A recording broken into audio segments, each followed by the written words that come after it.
Good evening student. Last class में अपन ने discuss किया था मोल कॉन्सेप्ट में यूनिट कन्वर्जन के बारे में। ठीक है, आज हम अपन यहाँ पे डिस्कस करेंगे मोल्स के बारे में। और मोल्स के बारे में डिस्कस करने से पहले मैं आपको मैट्रिक के क्लासिफिकेशन के बारे में बता देता हूँ। ठीक है, तो सिंपली क्लासिफिकेशन है वो आप 9th क्लास 10th क्लास या 11th क्लास में भी देख सकते हो, आपको देखने को मिल जाएगा। तो अगर अपन बात करें मैटर के क्लासिफिकेशन की, या मैं यहाँ पे बात करूं सब्सटेंस की, तो इनको दो तरीके से क्लासिफाई किया हुआ है। एक तो प्योर सब्सटेंस, एक क्लासिफिकेशन तो प्योर सब्सटेंस का है, दूसरा है इम्प्योर सब्सटेंस, या आप इनको बोल सकते हो मिक्सचर, यानी इनमें इम्प्यूरिटीज रहेगी। ठीक है, अब प्योर सब्सटेंस की अगर अपन बात करें तो इनको अपन क्लासिफाई कर सकते हैं एलिमेंट्स में और कंपाउंड्स में, इनमें क्लासिफाई कर सकते हैं। अगर मैं इम्प्योर सब्सटेंस या मिक्सर की बात करूं, इनको दो तरीके से क्लासिफाई कर सकते हैं अपन, एक तो होमोजीनियस मिक्सर और एक हेट्रोजीनियस मिक्सर।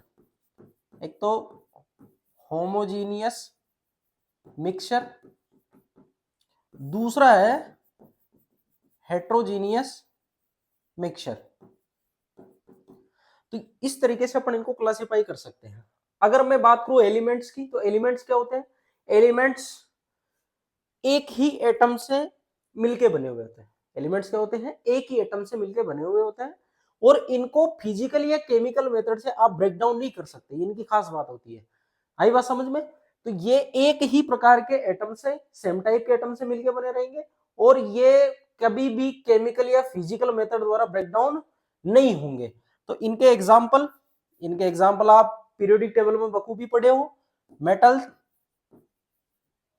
नॉन मेटल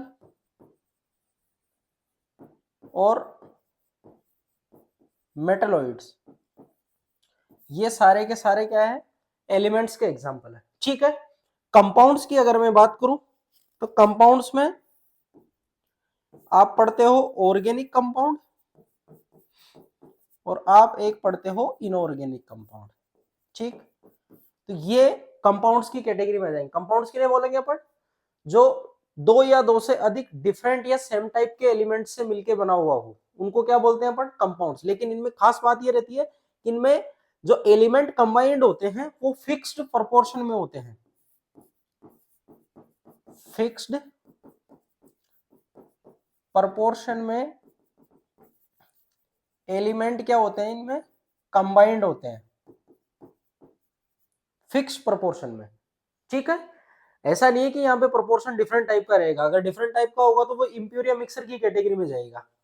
ठीक, अब बात करते हैं अपन मिक्सर वाले की। तो मिक्सर में जनरली क्या होते हैं? दो या दो से अधिक टाइप के क्या होते हैं? कंपाउंड। और कंपाउंड इनर्ट रहते हैं, आपस में रिएक्ट नहीं करते। अगर वो आपस में रिएक्ट करेंगे तो वो दूसरी कैटेगरी में चले जाएंगे, वो नया कंपाउंड बन जाएगा, और नया कंपाउंड अपने आप में एक फिक्स प्रोपोर्शन में बनता है, तो वो फिर प्योर वाली कैटेगरी में आ जाएगा। ध्यान रखना, इधर जो भी मिक्सर में अपन लेंगे, दो या दो से अधिक कंपाउंड लेंगे, उनका सिंपल मिक्सर होता है वो। अब उसका प्रोपोर्शन कुछ भी हो सकता है, वो केमिकली इनर्ट रहेगा। ठीक है, होमोजीनियस और हेट्रोजीनियस इसके टाइप होते हैं। होमोजीनियस का मतलब होता है आप कोई सा भी प्रोपोर्शन ले रहे हो, जैसे ही आप उसको मिलाए, और मिलाने के बाद आप नेक्ड आई से या नग्न आंखों से उसको देख रहे हो, तो आप उसमें डिफरेंशिएशन नहीं कर सकते। सेम फेज और सेम स्टेज में रहेंगे वो। आप बाहर से देख रहे हो तो आपको एक ही दिखाई देगा, कुछ नहीं दिखाई देगा। और उसमें जैसे मैं बात करूं यहाँ पे एयर की, एयर एक होमोजीनियस मिक्सचर होता है नाइट्रोजन और ऑक्सीजन का। आप उसमें देख नहीं सकते कि नाइट्रोजन वहां है, ऑक्सीजन वहां, आपको नहीं दिखाई देगा। आपको सिर्फ एयर को आप अनुभव कर सकते हो ऐसे कि ये एयर है। आपको ऐसे अलग अलग नाइट्रोजन ऑक्सीजन उसमें नहीं दिखाई देगा। ऐसे ही मैं बात करूं, जैसे वाटर के अंदर आप क्या डाल रखे हो? NaCl। लेकिन NaCl याद रखना सेचुरेटेड होना चाहिए, मतलब उसमें एक्स्ट्रा अमाउंट या प्रेसिपिटेशन का नहीं होना चाहिए। जितना NaCl उसमें घुल सकता है उतना ही घुला हुआ रहना चाहिए। अगर कंप्लीट आप उसमें NaCl घोल दो और आपको वो बाद में दिखाए, तो आप उसमें नहीं बता सकते कि इसमें क्या घुला हुआ है। तो उस टाइप के सॉल्यूशन को अपन क्या बोलते हैं? Homogeneous solution. ठीक है, ऐसे ही मैं बात करूं हेट्रोजीनियस मिक्सर की, तो हेट्रोजीनियस मिक्सर ये डिफरेंट टाइप से आपको दिखाई देंगे। मतलब आप जैसे ही नेक्ड आइसिन को देखोगे तो आप आसानी से इसमें डिफरेंशिएशन कर सकते हो कि इसमें क्या घुला हुआ है। ठीक है, जैसे वाटर के अंदर आप क्या डालो, सोइल डालो, मिट्टी घुलेगी नहीं, आपको उसके जो नीचे बॉटम डाउन है उसमें ऐसा का ऐसा क्या दिखाई देगा, आपको मिट्टी की जो पार्टिकल्स है वो दिखाई देंगे। इसलिए ये हेट्रोजीनियस की कैटेगरी में आएगा। ठीक है, होमोजीनियस मिक्सर में अपन ट्रू सॉल्यूशन को पढ़ते हैं। क्या पढ़ते हैं अपन? True solution. ठीक है, और ये ट्रू सॉल्यूशन का आपका 12th क्लास में पूरा का पूरा चैप्टर दे रखा है सॉरी। हेट्रोजीनियस में अपन पढ़ते हैं कोलोइडल सॉल्यूशन, और दूसरा पढ़ते हैं अपन इसमें सस्पेंशन। कोलोइडल सॉल्यूशन और दूसरा पढ़ते हैं अपन इसमें सस्पेंशन। ये मैंने वाटर और सोइल वाला जो लिया है ये सस्पेंशन का एग्जांपल है। कोलोइडल सॉल्यूशन की अगर मैं बात करूं तो ब्लड खुद एक कोलोइडल सॉल्यूशन है, मिल्क एक क्या है, कोलोइडल सॉल्यूशन है, पेंट जो अपन कलर करते हैं वो भी क्या है, कोलोइडल सॉल्यूशन है। तो इसके बहुत सारे एग्जांपल हो सकते हैं। जब अपन सॉलिड स्टेट और कोलोइडल वाला एक यूनिट में दे रखा है आपके, वहां पे अपन जब पढ़ेंगे तो इन सारी चीजों को वहां पे डिस्कस करेंगे। ठीक है, तो ये एक सिंपल सा ओवरव्यू है, आप इसको नोट डाउन करिए, फिर बात करते हैं अपन मौलिक की।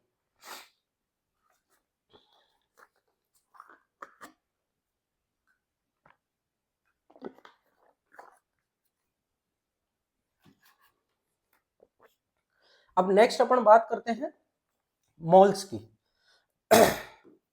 मोल्स, देखिए स्टूडेंट, मोल्स का मतलब होता है 6 इंटू 10⁻23। जैसे आपने देखा होगा एक दर्जन, एक दर्जन का मीनिंग क्या होता है, 12। ऐसे ही एक मोल का मतलब क्या होता है, 6 इंटू 10⁻23 थिंग्स। कुछ भी हो सकता है। जैसे मैं पूछूं एक मोल पेन, एक मोल पेन का मतलब क्या होता है, 6 इंटू 10⁻23। ठीक है, अब एक्चुअल में एक मोल में इतनी ही संख्या क्यों होती है, ये सारी चीजें अपन जानेंगे। उससे पहले अपन को एक यहां पे डिस्कस करना होगा 1 AMU को। अगर आपके 1 AMU समझ में आ गया, ये भी आपके समझ में आ जाएगा कि 6 इंटू 10⁻23 एक्चुअल में एवोगैड्रो नंबर इतनी ही क्यों होती है। ठीक है, इसको आगे मैं बाद में बताऊंगा आपको कि इसको Na से डिनोट करते हैं, और Na का मतलब होता है एवोगैड्रो नंबर। तो सबसे पहले अपन बात करते हैं 1 AMU की। तो 1 AMU एक्चुअल में है क्या, 1/12 पार्ट ऑफ कार्बन 12 एटम, यानी कार्बन 12 का 1/12 पार्ट होता है ये। इसको क्या बोलते हैं अपन, 1 AMU।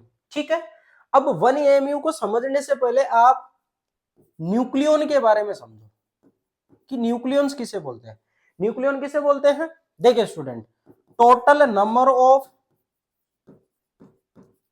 Proton plus total number of neutron, इन दोनों को मिला के अपन क्या बोलेंगे, न्यूक्लियन बोलेंगे।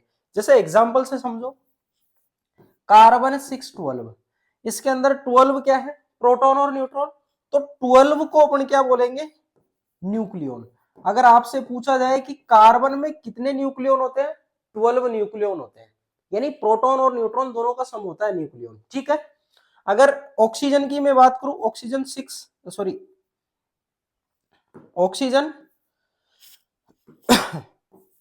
8 और 16, तो यहां पे 16 क्या है, प्रोटॉन प्लस न्यूट्रॉन, इसी को क्या बोलेंगे अपन, न्यूक्लियन।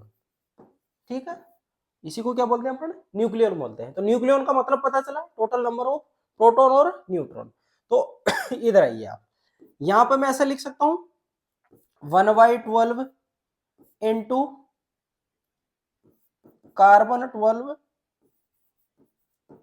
एटम, और कार्बन 12 एटम, यहाँ जो कार्बन 12 मैंने यहाँ पे लिखा है, इसको मैं ऐसे रिप्लेस कर सकता हूं कि ये 12 न्यूक्लियन का मास है। या तो आप ऐसे बोल लो कि एक कार्बन एटम का मास, या आप ऐसे बोल लो कि 12 न्यूक्लियन का मास, क्योंकि एक एटम में कितने न्यूक्लियन है, 12 न्यूक्लियन है। तो आप दोनों तरीके से बोल सकते हो। तो मैं यहाँ पे लिख सकता हूं आराम से, कार्बन 12 की जगह मैं ऐसे लिख देता हूं डायरेक्टली, 1/12 इंटू 12 इंटू 1 न्यूक्लियन मास, ऐसा लिख सकते हैं अपन। भाई एक न्यूक्लियन का मास अपन को पता है और 12 का निकालना है, तो क्या करेंगे अपन, 12 से मल्टीप्लाई करेंगे। आई बात समझ में?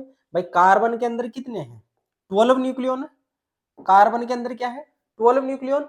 तो 12 न्यूक्लियन को मैं ऐसे लिख सकता हूं, इसमें किसी को कोई दिक्कत नहीं होनी चाहिए, 12 इंटू 1 न्यूक्लियन का मास। ठीक है, अब यहां से ये 12 से तो 12 क्या हो जाएगा, कैंसिल आउट हो जाएगा, तो यहां बचेगा क्या, 1 न्यूक्लियन मास, या मैं बोल सकता हूं मास ऑफ 1 न्यूक्लियन। और ये किसके बराबर आ रहा है, 1 AMU के। किसके बराबर आ रहा है ये, 1 AMU के। तो 1 AMU का मास किसके बराबर आया, 1 न्यूक्लियन का मास। और 1 न्यूक्लियन का मास आपको पता है प्रोटॉन और न्यूट्रॉन का मास सिमिलर सा होता है, बस थोड़ा बहुत माइनर सा फर्क होता है। अगर मैं इसको लिखूं ब्रॉडली तरीके से तो 1.67 into 10 to the power minus 24 gram, ये होता है 1 न्यूक्लियन का मास, या इसी को बोलते हैं अपन 1 AMU। अगर आपसे पूछा जाए एक AMU का जो वैल्यू होती है वो कितनी होती है, 1.67 into 10 to the power minus 24 grams होती है। ठीक है, तो आई थिंक यहां तक किसी को कोई डाउट नहीं होना चाहिए, बिल्कुल सिंपल से 9th क्लास में आ जाती है ये चीजें। ठीक, अब बात करते हैं अपन नेक्स्ट। यहां से अपन ने 1 AMU डिफाइन कर लिया। अब दूसरी यहां पर टर्म आती है रिलेटिव एटॉमिक मास, क्योंकि अभी तक अपन एक्चुअल एटॉमिक मास नहीं निकाल सकते जब तक आपको रिलेटिव एटॉमिक मास के बारे में पता नहीं होगा। और रिलेटिव एटॉमिक मास है वो निकाला जाता है कार्बन 12 को रेफरेंस मानते हो, यानी 1/12 पार्ट ऑफ कार्बन 12, और फिर अपन ऊपर ले लेते हैं मास ऑफ एन एटम, कोई सा भी एटम हो सकता है।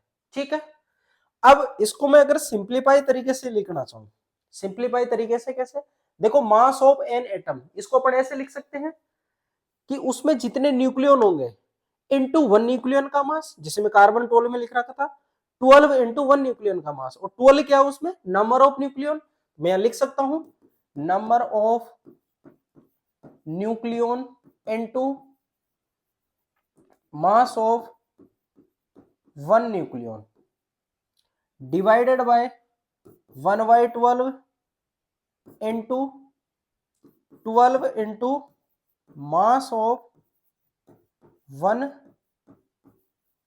न्यूक्लियन। अगर मैं इसको ऐसा लिखता हूं तो किसी को कोई दिक्कत नहीं होनी चाहिए। देखिए student, mass of an atom, एक एटम का मास क्या होता है, जितने उसमें प्रोटॉन और न्यूट्रॉन होते हैं उन दोनों का मास, यही होता है। तो मैं उसको ऐसे लिख सकता हूं number of nucleon into mass of 1 nucleon, क्योंकि 1 न्यूक्लियन का मास अभी अपन ने जस्ट डिफाइन किया है 1 AMU होता है। जब आपको एक AMU का मास पता है, भाई एक का पता है तो कितने का भी निकाल सकते हो ना, मल्टीप्लाई कर लो सीधा। तो number of nucleon into mass of 1 atom, ऐसे मैंने कार्बन में कर लिया, क्योंकि कार्बन में मेरे को एक्चुअल में नंबर ऑफ न्यूक्लियन पता है, इसलिए मैं यहाँ पे 12 लिख रहा हूं। ठीक है, तो ये 12 से ये 12 तो कैंसिल आउट हो जाएगा, और मास ऑफ 1 न्यूक्लियन से मास ऑफ 1 न्यूक्लियन कटा, तो रिलेटिव एटॉमिक मास है वो किसके इक्वल आ रहा है, number of nucleons. Sorry, relative atomic mass किसके इक्वल आ रहा है, नंबर ऑफ न्यूक्लियंस। और नंबर ऑफ न्यूक्लियंस एक सिंपल डिजिट होती है, इंटीजर वैल्यू होती है, सिर्फ संख्या होती है, इसकी कोई यूनिट नहीं होती है, 1 2 3 4 5 ऐसी यूनिट, इसके पीछे कोई यूनिट नहीं होगी, सिंपल संख्या होगी है। और आप यूनिट यहां से आप आराम से मेजर भी कर सकते हो। देखो अगर आपको मेजर करना हो तो मास और मास है, तो मास और मास आपस में एक दूसरे से कैंसिल आउट हो जाएंगे, तो इसकी ये जो यूनिट आएगी रिलेटिव एटॉमिक मास की वो क्या आएगी, यूनिटलेस, उसकी कोई यूनिट नहीं आएगी। यहां लिख सकता हूं मैं इट इज यूनिटलेस क्वांटिटी। ये सिंपल क्या होती है, नंबर ऑफ न्यूक्लियंस की संख्या होती है। एग्जांपल से समझे, तो एग्जांपल से आप आराम से समझ सकते हो। कार्बन 612, अगर मैं आपसे इसका रिलेटिव एटॉमिक मास पूछता हूं तो वो सिर्फ 12 होगा। क्यों, क्योंकि relative atomic mass number of nucleon के बराबर होता है। अगर मैं आपसे ऑक्सीजन 816 के बारे में पूछूं तो इसका रिलेटिव एटॉमिक मास क्या होगा, सिर्फ 16 होगा। ऐसे ही मैं नाइट्रोजन 714 के बारे में पूछूं तो आप क्या बोलोगे, रिलेटिव एटॉमिक मास इसका 14 होगा। सिंपल सी बात है, तो आई थिंक इसमें किसी को कोई डाउट नहीं होना चाहिए। रिलेटिव एटॉमिक मास आप आराम से यहां से निकाल सकते हो। नोट डाउन करिए, फिर बात करते हैं।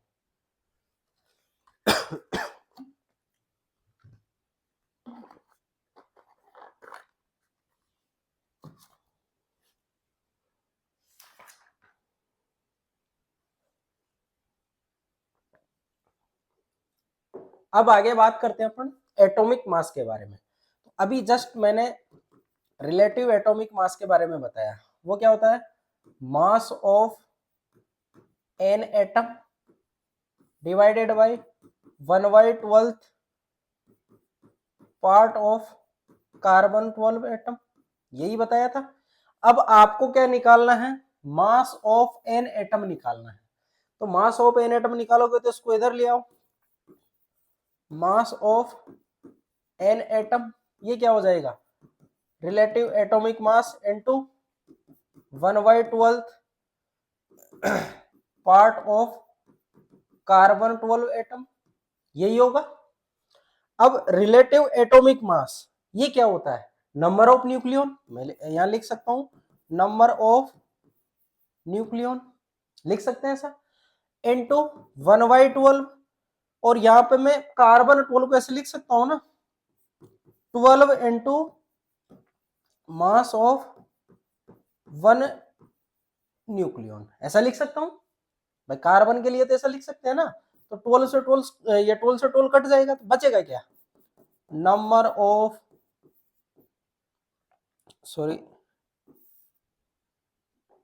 Number of nucleon into mass of 1 nucleon. अभी मैंने स्टार्टिंग में इसको डिफाइन किया था, मास ऑफ 1 न्यूक्लियन ये अपन बोलते हैं AMU को, तो मैं इसकी जगह लिख सकता हूं AMU। तो ये अपने पास क्या आ गया? Mass of an atom. यानी किसी भी एटम का अगर आपको मास निकालना है तो वो क्या होगा? वो होगा number of nucleon into AMU। ठीक है। अब आगे बात करते हैं अपन, जैसे एग्जांपल से कार्बन 12। अभी मैंने जस्ट स्लाइड में क्या बताया आपको कि मास ऑफ एन एटम क्या होगा? Number of nucleon into AMU। यानी नंबर ऑफ न्यूक्लियन के पीछे आपको कुछ नहीं लगाना, बस AMU लगाना है। तो कार्बन 12, इसमें नंबर ऑफ न्यूक्लियन कितने हैं? 12, और पीछे क्या लगाना है? AMU। तो ये आपका 1 कार्बन एटम का मास हो गया। ये क्या हो गया? 1 कार्बन एटम का मास हो गया। ऐसे एग्जांपल से आप कैल्शियम 2040, अगर आप इसका डिफाइन करोगे तो यहाँ पे देखो नंबर ऑफ न्यूक्लियन कितने हैं? 40, और पीछे क्या लगाना है? AMU। तो ये क्या हो गया? 1 कैल्शियम एटम का मास हो गया। एक कैल्शियम एटम का क्या हुआ? ये मास हुआ। ऐसे ही आप अगर आप एग्जांपल से और देखो, जैसे सोडियम है, सोडियम कितने पे आता है? 11 पे, और ये 23, ये क्या हो जाएगा? 23 AMU। तो ध्यान से सुनना स्टूडेंट, किसी भी एटम का अगर आप मास निकाल रहे हो AMU में, तो वो उसमें नंबर ऑफ न्यूक्लियन प्लस क्या आएगा? नंबर ऑफ न्यूक्लियन इनटू क्या आएगा? AMU। और रिलेटिव एटॉमिक मास निकाल रहे हो तो सिंपल आपको कुछ नहीं करना, उसमें जितने न्यूक्लियन होते हैं उनको लिख देना है। जैसे मैं बात करूं कार्बन 12, तो अगर मैं AMU में बात करता हूं, यानी 1 कार्बन एटम का मास, अगर मैं उसकी बात करता हूं तो वो क्या आएगा? 12 AMU। अगर मैं रिलेटिव एटॉमिक मास की बात करता हूं तो वो सिर्फ 12 आएगा। बस यही फर्क होता है। एक कार्बन एटम का अगर रिलेटिव एटॉमिक मास निकालोगे तो सिंपल संख्या आएगी 12, और अगर आपको AMU में निकालना है तो आप क्या कर दोगे? 12 के पीछे AMU लगा दोगे। और वो कैसे आएगा वो मैंने सारा आपको जस्ट इससे पहले वाली स्लाइड में समझाया है। ठीक है। तो ऐसे आप इनको सिंप्लीफाई कर सकते हो। अब मेन मुद्दा आपने यहाँ पे यह आता है कि ये जो एवोगैड्रो नंबर है उसका जनरेशन कहां से हुआ है, तो उसी को डिस्कस करते हैं। तो देखिए स्टूडेंट, कार्बन 12 को ही ले लेते हैं अपन। कार्बन 12 के 1 एटम का मास कितना होता है? 12 AMU। कार्बन एटम का कितना होता है? 12 AMU। अगर मैं इसको पूरा ओपन करके लिखूं, 12 इंटू 1.67 इंटू 10⁻⁻24, ये लिखा जाएगा। ठीक है। अब आप खुद बताओ, अगर आपको कोई लेबोरेटरी में कोई एक्सपेरिमेंट करना है, जैसे आपको कोई सी भी रिएक्शन लगानी है या आप किसी भी कंपाउंड की स्टडी करनी है, अगर आपको एक एटम के बारे में बोला जाए तो आप उसको आराम से उसको डिटेक्ट कर सकते हो क्या? लैब के अंदर इतना मास होता है उसका। भाई एटम का मास देख लो आप, 10⁻⁻24 की रेंज में जा रहा है, तो इसका कोई सिग्निफिकेंस नहीं है, आप इसको स्टडी नहीं कर सकते।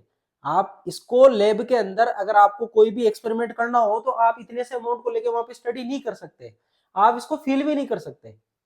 तो फिर उस टाइम पे इन्होंने क्या करा कि 12 को तो इन्होंने ऐसा कैसा रहने दिया, मैं कार्बन को रेफरेंस मान के बता रहा हूं, और भी मैं एग्जांपल आपको दिखा दूंगा। इन्होंने क्या करा कि 12 का तो एग्जिस्टेंस ऐसा का ऐसा रहना चाहिए। क्यों? क्योंकि 12 आपको ये बता रहा है कि इसमें नंबर ऑफ प्रोटॉन और न्यूट्रॉन कितने हैं। आई बात समझ में? 12 को आप चेंज नहीं करोगे क्योंकि 12 एग्जैक्ट उसके न्यूट्रॉन और प्रोटॉनों की संख्या है। तो फिर उन्होंने क्या किया कि 12 को ऐसा कैसा रहने देते हैं और ग्राम्स को भी नहीं छेड़ते हैं, क्योंकि 12 ग्राम अगर ये निकल के आएगा तो उसको तो लैब में आराम से आप मेजर कर सकते हो भाई। 12 ग्राम को तो आप आराम से फील कर सकते हो ना भाई, थोड़ा बहुत अमाउंट तो आएगा, उसको आप नेक्ड आई से उसको देख सकते हो। आई बात समझ में? यानी आप उसकी आराम से स्टडी कर सकते हो। फिर उन्होंने क्या किया कि अपन क्या करते हैं, इस संख्या को यहां से हटा देते हैं, बहुत छोटी है ना, इसको हटा देते हैं। इसको हटाने का एक ही तरीका है, इसी संख्या का भाग दे दो, इसमें इसी संख्या का क्या कर दो, भाग दे दो। तो देखते हैं क्या होता है। देखो इधर 12 into 1.67 into 10 to the power -24, मैं क्या कर रहा हूं, इसी संख्या का इसमें भाग दे दे रहा हूं 24, और यहां ग्राम से ऐसा कैसा बच जाएगा। ठीक है, अब मैं इसको थोड़ा सा रीअरेंज करके लिख देता हूं, 12 into 1.67 into 10 to the power -24 into 1/1.67 into 10 to the power -24 gram. ऐसा लिख सकते हैं इसको सिंप्लीफाई तरीके से। स्टूडेंट आप खुद घर पे सोल्व कर लेना इसको, पेन कॉपी लेके। यहाँ पे जो 1/1.67 इंटू 10 टू दी पावर -24 मैंने जो लिखा है, ये एक्चुअल में जब इसको सोल्व करोगे तो ये एवोगैड्रो नंबर निकल के आएगा, जिसको बोलते हैं 6.023 इंटू 10 टू दी पावर 23। ये जो संख्या निकल के आएगी वो यही होगी। तो मैं यहाँ पे बोल सकता हूं कि जो एवोगैड्रो नंबर होती है वो एएमयू का रेसिप्रोकल होता है। एएमयू का क्या होता है, वो रेसिप्रोकल। आप इसका भाग दे दोगे तो ये इससे कैंसिल आउट हो जाएगा, तो बचेगा क्या, सिर्फ ग्राम और 12। तो क्या हो जाएगा 12 ग्राम। या आप ऐसा भी लिख सकते हो 1.67 इंटू 10 टू दी पावर -24। इसको सोल्व करने पे संख्या क्या आ रही है, 6 इंटू 10 टू दी पावर 23, और ग्राम्स को ऐसा कैसा लिख दो। जब आप इन दोनों का मल्टीप्लीकेशन करोगे तो ये निकल के आएगा 1। क्या निकल के आएगा 1। भाई बात वही है ना भाई, इससे ये कट जाएगा तो 1 ही बचेगा। या आप इसको सिंप्लीफाई करके ये लिख दो और मल्टीप्लाई कर दो तो भी क्या आएगा 1। तो ये टोटल अपने पास क्या बन जाएगा 12 ग्राम। और ये क्या हो गया आपके पास 12 ग्राम। और किसका है, कार्बन 12, उसका मास आया है। ये कार्बन 12 का मास क्या है 12 ग्राम। अब ध्यान से सुनना स्टूडेंट, आपको क्लासों में यही पढ़ाया जाता है कि एक मोल का मतलब ये होता है। अब ये जो 12 ग्राम यहाँ पे एग्जिस्टेंस में आया है, ये डायरेक्ट तो आया नहीं। ये आया कब है, जब आपने इस संख्या को, पूरी की पूरी संख्या को आपने क्या किया है, इससे मल्टीप्लाई किया है। आपने कितने से मल्टीप्लाई किया है, 6 इंटू 10 टू दी पावर 23 से। आई बात समझ में? इसको दूसरे तरीके से ऐसे समझो, जैसे एक कार्बन एटम का मास था वो कितना था 12 into 1.67 into 10 to the power -24।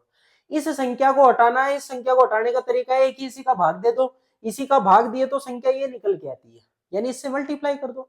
तो आपको यही समझाया जाता है कि 1 मोल का मतलब क्या होता है 6 इंटू 10 टू दी पावर 23। आप इतने कार्बन एटम से मल्टीप्लाई कर दो। या मैं बात करूं सिंपल तरीके से, 12 ग्राम कब आया, 6 इंटू 10 टू दावर 23 क्या है यहाँ पे, कार्बन एटम। एक एटम का नहीं है 12 ग्राम, कितने एटम का है 6 इंटू 10 टू दावर 23। क्यों? क्योंकि आपने इतने से ही तो मल्टीप्लाई किया है। और इतने से ही क्यों किया है, क्योंकि इसी का रेसिप्रोकल होता है।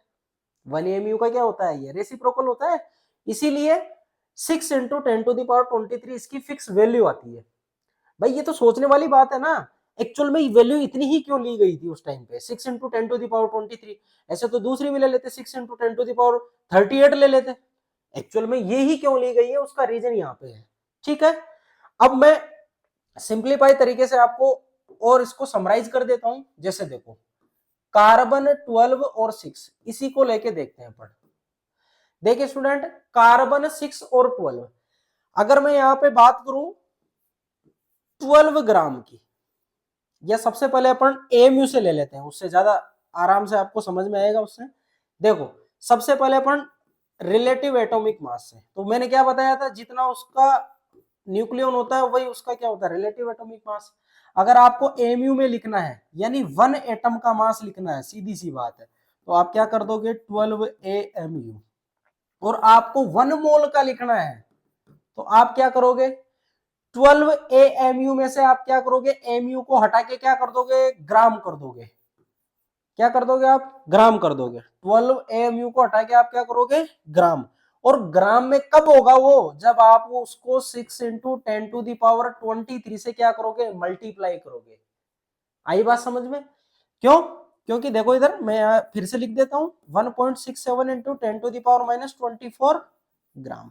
अपन को इसको हटाना है, इसको हटाने का एक ही तरीका है, इस संख्या से क्या कर दो आप, मल्टीप्लाई कर दो, तो क्या बच जाएगा 12 ग्राम। और 12 ग्राम कब आया है, जब आपने इतनी संख्या से इसको मल्टीप्लाई किया है।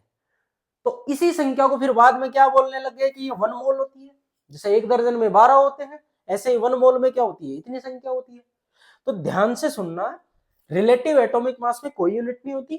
कार्बन 12 का एक एटम का मास देखिए तो 12 MU आता है। अगर मैं बात करूं 1 मोल, 1 मोल तो वो क्या आता है, 12 ग्राम। आई बात समझ में? इसी को बोलते हैं अपन मोलर मास। इसी को क्या बोलते हैं, मोलर मास। मोलर मास का मतलब क्या होता है, मास ऑफ 1 मोल।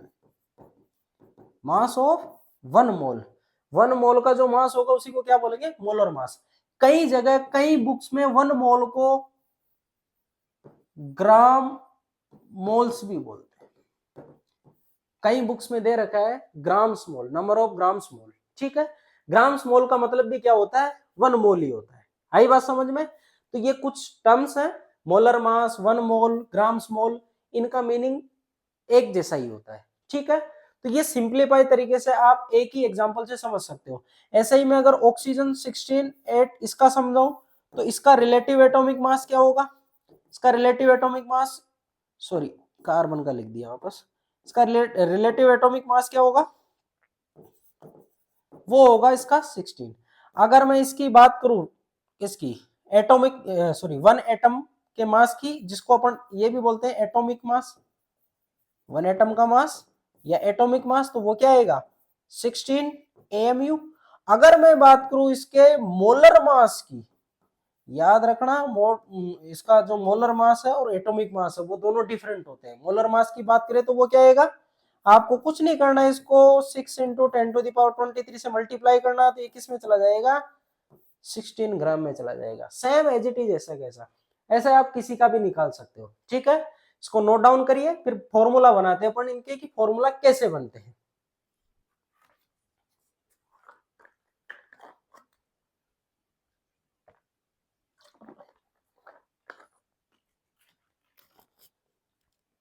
बात करते हैं अपन नेक्स्ट फॉर्मूला जनरेशन की। ठीक है, कि फॉर्मूला जनरेट कैसे होता है। तो सबसे पहले अपन कार्बन से स्टार्ट करते हैं। ठीक, तो देखिए स्टूडेंट, अगर मैं यहां पे बात करूं 12 ग्राम, ये इसके 1 मोल के बराबर है। 12 ग्राम क्या है, इसके 1 मोल के बराबर है। तो अगर मैं यहां से 1 ग्राम में मोल्स फाइंड आउट करूं तो कितने हो जाएंगे, 1/12 मोल। भाई तो सिंपल सी मैथमेटिक्स है ना, कि 12 ग्राम में 1 मोल है तो 1 ग्राम में कितने होंगे, 12 का डिवाइडेशन दे देंगे। तो अगर आपसे पूछा जाए W ग्राम में कितने मोल्स होंगे, तो W से मल्टीप्लाई कर दो, 1/12 मोल होंगे।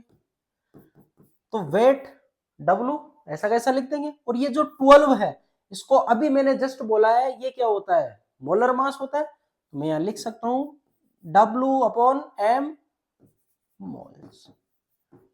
और इसको अपन ऐसे भी पढ़ते हैं, नंबर ऑफ मोल्स। निकालने का फॉर्मूला यही होता है, weight divided by molar mass. अगर एटम की बात करें, अगर मोलिक्यूल होता तो मोलिकुलर मास। ठीक है, तो यहाँ पे मैं W लिख देता हूं, यहाँ पे ये होता है गिवन वेट, और जो M होता है वो होता है मोलर मास, मोलर मास। ठीक, तो अपने पास यहाँ पे नंबर ऑफ मोल्स का फॉर्मूला क्या आ गया, नंबर ऑफ मोल्स का एक फॉर्मूला अपने पास आया है, इसको N से डिनोट करते हैं, weight divided by molar mass. तो एक फॉर्मूला तो ये याद रखना, सिंपल सा है, छोटी क्लासों में पढ़ते हैं इनको, ज्यादा समझाने की जरूरत नहीं है, ठीक है।